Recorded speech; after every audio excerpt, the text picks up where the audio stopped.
తెచ్చినన్నాళ్ళు తెచ్చి వేశ్యకి ఐశ్వర్యం ఇచ్చాడు. ఆమె డబ్బు ఇస్తే తప్ప అంగీకరించదు. అందుకని దారి దొంగతనాలు మొదలుపెట్టాడు.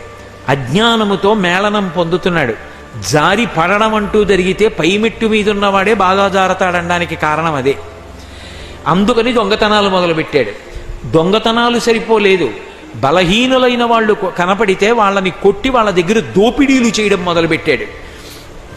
చేసి ఆవిడికి తెచ్చి ఐశ్వర్యం ఇస్తున్నాడు. ఆవిడ వలన 10 మంది సంతానాన్ని కన్నాడు. ఆఖరికి ఆవిడ వ్యాధిగ్రస్త అయింది. అయి ఏదో ఆవిడికి ఆయాసం దగ్గు వచ్చి కొన్నాళ్ళు అయిన తర్వాత ఎవడైనా కాలుడి పాశములకు పడిపోవలసిందే కదూ, ఆమె శరీరము పతనమైపోయింది.